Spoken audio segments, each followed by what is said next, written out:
मौर्य साम्राज्य, मौर्यन एम्पायर और मगध भारत के स्वर्णिम इतिहास में अपना 100% योगदान रखते हैं। मगध के मौर्य साम्राज्य की कहानी 4वीं शताब्दी के ईसा पूर्व से शुरू होती है, जब मगध पर नंद वंश का स्थापत्य था। उस समय चाणक्य, जिन्हें कौटिल्य के नाम से भी जाना जाता है, उन्होंने चंद्रगुप्त को प्रशिक्षित किया। चाणक्य एक ब्राह्मण मंत्री थे और उनके राजा और संस्थापक भी माना जाता है।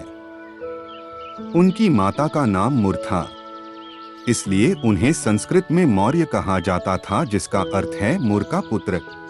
और इस प्रकार उनके वंश को मौर्य वंश कहा जाता था। मौर्य वंश ने कई शासक दिए, लेकिन 3 शासक भारत के सबसे ताकतवर और सबसे महत्वपूर्ण शासकों में एक थे। चंद्रगुप्त मौर्य को मौर्य साम्राज्य का संस्थापक माना जाता था। इतिहासकारों के अनुसार चंद्रगुप्त मौर्य केवल 25 वर्ष के थे जब उन्होंने नंद वंश के शासक धनानंद को हराकर पाटलिपुत्र पर कब्जा कर लिया था। इतिहास गवाह है कि इस कृत्य में चाणक्य ने चंद्रगुप्त मौर्य का साथ दिया था। उनकी मदद से ही चंद्रगुप्त पाटलिपुत्र पर कब्जा करने में कामयाब रहा।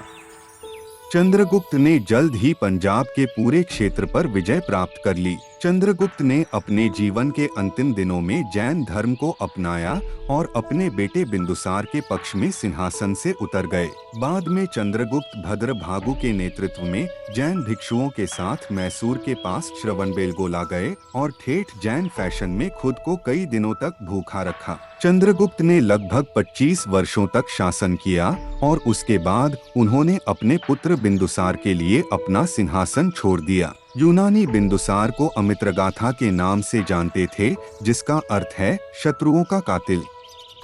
कुछ विद्वानों के अनुसार बिंदुसार ने दक्कन को मैसूर तक जीत लिया था। उन्होंने 16 राज्यों पर विजय प्राप्त किया।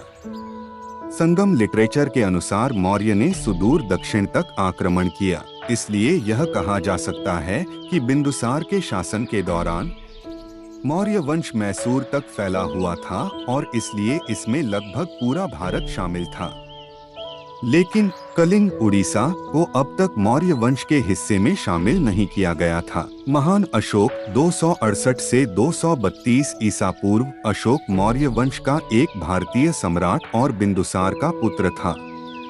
अशोक ऐसा सम्राट था जिसने 268 से 232 ईसा पूर्व तक लगभग पूरे भारतीय उपमहाद्वीप पर शासन किया था। अशोक ने प्राचीन एशिया में बौद्ध धर्म के प्रसार को बढ़ावा दिया। कई लोगों द्वारा भारत के महानतम सम्राटों में से एक माने जाने वाले अशोक ने चंद्रगुप्त के साम्राज्य का विस्तार पश्चिम में वर्तमान अफगानिस्तान से लेकर पूर्व में वर्तमान बांग्लादेश तक के क्षेत्र पर शासन करने के लिए किया। उसने वर्तमान तमिलनाडु के कुछ हिस्सों को छोड़कर पूरे भारतीय उपमहाद्वीप को कवर किया।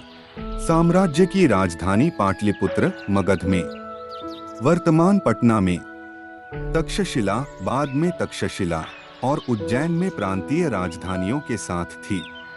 अशोक ने कलिंग राज्य के खिलाफ एक विशेष रूप से विनाशकारी युद्ध छेड़ा, जिसे उसने लगभग 260 ईसा पूर्व में जीत लिया। कलिंग के युद्ध के बाद अशोक रक्तपात से परेशान हो गया और फिर कभी न लड़ने की कसम खाई। उनके शिलालेखों की व्याख्या के अनुसार उन्होंने कलिंग युद्ध की सामूहिक मौतों को देखने के बाद बौद्ध धर्म में परिवर्तित कर दिया, जिसे उन्होंने विजय की इच्छा से छेड़ा था और जिसके परिणामस्वरूप सीधे तौर पर 1 लाख से अधिक मौतें और 1,50,000 निर्वासन हुए थे।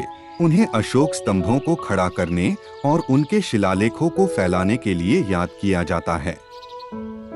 श्रीलंका और मध्य एशिया में बौद्ध भिक्षुओं को भेजने के लिए और गौतम बुद्ध के जीवन में कई महत्वपूर्ण स्थलों को चिह्नित करने वाले स्मारकों की स्थापना के लिए